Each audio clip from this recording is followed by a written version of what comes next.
warahmatullahi wabarakatuh. Hai guys, perkenalkan nama saya Aisyah Artikasari. Di sini di video kali ini saya telah melakukan research, yaitu perbandingan AI di perangkat lunak ChatGPT versus Google Bard. Jadi saya telah melakukan beberapa research di jurnal ataupun artikel. Jadi materi yang akan saya sampaikan ini tidak sembarangan. Dan video ini juga untuk memenuhi salah satu tugas kuliah saya dalam mata kuliah pengantar ilmu komputer dengan dosen pengampu Bapak Zikri Wayuzi. Baiklah, topik yang akan kita bahas pada kali ini yaitu perbandingan AI di perangkat lunak ChatGPT versus Google Bard. Jadi mana nih yang lebih baik? Yang pertama, kita akan masuk ke penjelasan fungsi atau kegunaan teknologi dalam sistem komputer atau teknologi informasi. Yang pertama yaitu penjelasan mengenai ChatGPT. ChatGPT adalah chatbot berbasis kecerdasan buatan dan pembelajaran mesin yang diluncurkan oleh OpenAI. ChatGPT yang dikembangkan oleh OpenAI memiliki fungsi utama, yaitu dapat melakukan beberapa tugas seperti tanya jawab, pengkodean, debugging, menulis artikel, esai, surat, serta bisa menerjemahkan bahasa. ChatGPT ini bekerja dengan memanfaatkan data yang luas sesuai dengan masukan atau permintaan pengguna, dan kemudian menghasilkan respon yang sesuai dalam bahasa yang sangat mirip dengan bahasa manusia. Selanjutnya yaitu penjelasan mengenai Google Bard. Jadi teman-teman, Google Bard adalah chatbot AI yang diluncurkan oleh Google pada tahun 2023. Adapun fungsi Google Bard yaitu pembuatan teks, terjemahan bahasa, pembuatan konten kreatif, serta menjawab pertanyaan yang informatif. Bard didukung oleh Lambda atau Language Model for Dialogue Application yang memiliki hingga 137 miliar parameter dan menggunakan dataset yang besar. Selanjutnya yaitu spesifikasi ChatGPT. Yang pertama, ChatGPT menggunakan GPT-3 dan GPT-4, model berbasis neural network yang artinya ChatGPT mengandalkan dua versi nih teman-teman, model bahasa yang berbeda, yakni GPT-3 dan GPT-4. Yang keduanya menggunakan teknologi neural network. Jadi, neural network adalah jenis algoritma yang meniru cara kerja otak manusia dalam memproses informasi untuk proses dan menghasilkan teks. Yang kedua yaitu fokus pada pemrosesan bahasa alami atau NLP untuk menghasilkan teks yang menyerupai manusia. Maksudnya, teknologi seperti ChatGPT dirancang khusus untuk memahami, menganalisis, dan menghasilkan bahasa manusia dengan cara yang sangat alami dan realistis. Yang ketiga yaitu dataset pelatihan. Dataset pelatihan menggunakan 20 triliun token dari buku, artikel, dan sumber web. Yang keempat yaitu token capacity. GPT-4 memiliki token hingga 8.192 token. Sedangkan varian dari model GPT-4 strip 32K hingga 32.768 token. Jadi teman-teman, token adalah unit dari teks, unit kecil dari teks. Token bisa berupa kata, bagian dari kata, ataupun bahkan tanda baca. Misalnya kata hello yang bisa menjadi satu token, tetapi kata yang lebih banyak atau lebih panjang memiliki kombinasi kata bisa dibagi menjadi beberapa token. Selanjutnya yaitu spesifikasi Google Bard. Yang pertama yaitu arsitektur. Arsitektur berdasarkan Language Model for Dialogue Application atau Lambda yang kini didukung oleh Penguin Language Model. Yang kedua yaitu parameter model hingga 137 miliar parameter. Maksudnya, parameter model adalah bahwa model tersebut memiliki 137 miliar parameter yang digunakan untuk memproses, memahami, serta menghasilkan teks. Yang ketiga yaitu akses real time. Dapat dapat langsung dilakukan dengan mengakses internet untuk memberikan informasi terkini. Yang keempat yaitu kemampuan visual terintegrasi dengan Google Lens untuk menganalisis gambar. Selanjutnya yaitu implementasi atau penyerapannya. Yang pertama yaitu ChatGPT. Implementasi dalam bidang pendidikan membantu siswa dalam menyelesaikan soal matematika, sains, dan menulis esai. Namun harus hati-hati dalam penggunaannya. Karena takutnya nanti teman-teman ada bias dan bisa menyebabkan kita menjadi ketergantungan. Yang kedua yaitu pemrograman, mempermudah debugging kode dan pembuatan skrip otomatis. Selanjutnya yaitu implementasi Google Bard. Dalam bidang pendidikan memberikan jawaban berbasis AI termasuk pencarian informasi secara langsung dan membantu produktivitas seperti dalam Google Workforce serta menyediakan dukungan untuk ide kreatif dan seperti menulis cerita atau puisi. Yang selanjutnya yaitu keunggulan ChatGPT. Yang pertama yaitu kemampuan pemrosesan data besar. Berbasis GPT-4 atau versi terbaru memiliki 175 miliar parameter dan dataset yang sangat luas, menghasilkan teks yang koheren dan kompleks. Yang kedua yaitu fitur plagiarisme.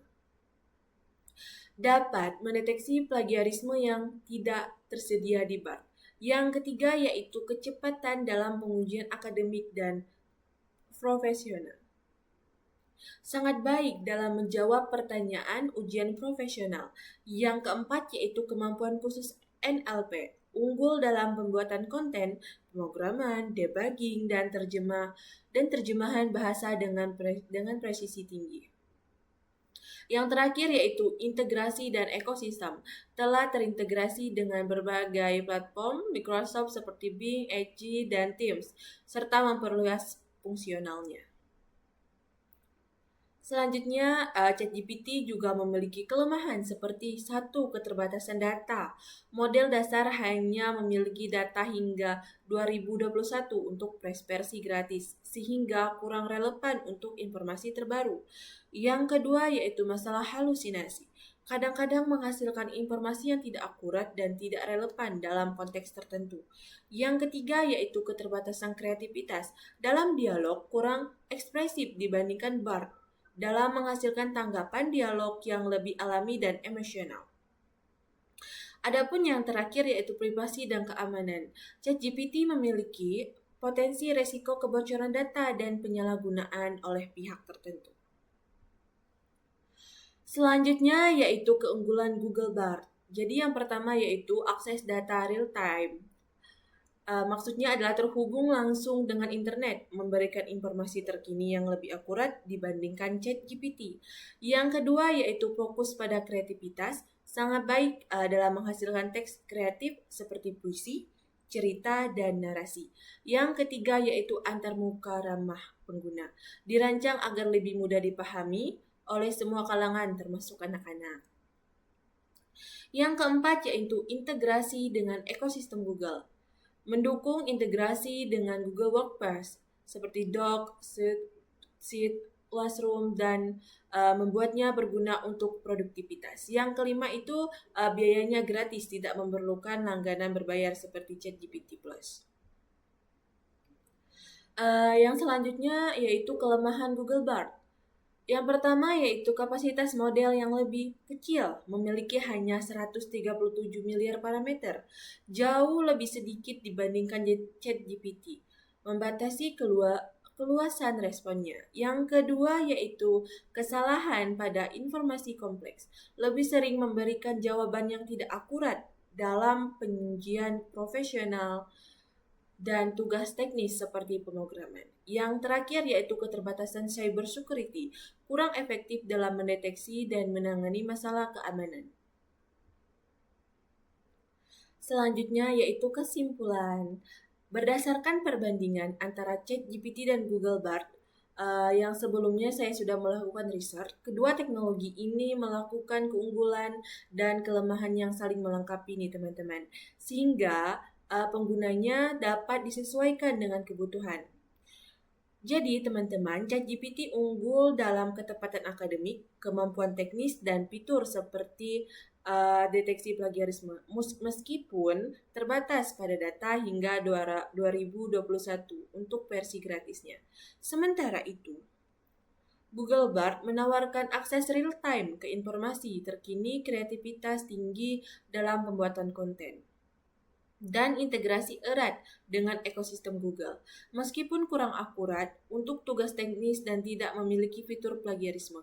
Dengan demikian, teman-teman, kombinasi penggunaannya keduanya dapat memaksimalkan potensi dalam pendidikan, industri, dan produktivitas dengan tetap memperhatikan keamanan dan data risiko bias yang makin muncul. Terakhir di sini saya akan merekomendasi untuk kegunaan masing-masing Google Bard.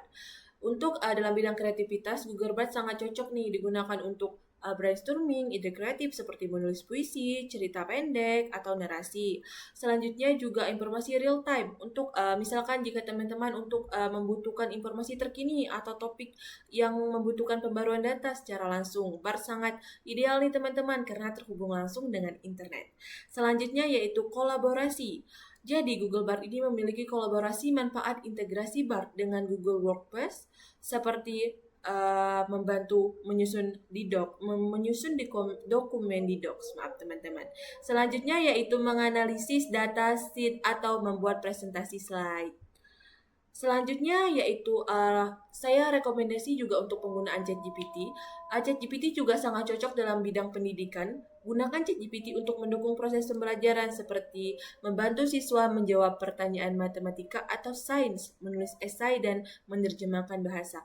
Namun, penting untuk mendampingi penggunaannya agar siswa tidak terlalu berketergantungan dengan teknologi ini. Yang kedua yaitu ChatGPT juga sangat direkomendasikan untuk pemrograman. Optimalisasi kemampuan ChatGPT dalam debugging kode, pembuatan skrip otomatis, dan menjawab pertanyaan teknis. Teknologi ini sangat bermanfaat bagi mahasiswa teknik atau pengembang perangkat lunak yang membutuhkan solusi cepat untuk yang akurat. Dan yang terakhir yaitu akademik dan profesional. Jadi ChatGPT ini bermanfaat. Keunggulan ChatGPT dalam menjawab soal ujian profesional dan mendeteksi plagiarisme terutama dalam penulisan karya ilmiah dan laporan. Ini ada beberapa sumber ataupun 3 sumber yang telah saya riset atau yang telah saya baca. Jadi materi yang sudah saya sampaikan tersebut tidaklah sembarangan teman-teman. Jadi saya telah melakukan beberapa riset di jurnal ataupun artikel tersebut. Baiklah, terima kasih teman-teman atas perhatiannya. Semoga materi yang saya sampaikan pada saat ini bermanfaat bagi teman-teman dan bisa menambah wawasan bagi kita bersama. Baiklah teman-teman, saya minta maaf jika ada kesalahan kata ataupun tingkah laku, dan saya juga meminta maaf jika ada kekurang jelasan dalam menyampaikan materi. Terima kasih. Wassalamualaikum warahmatullahi wabarakatuh.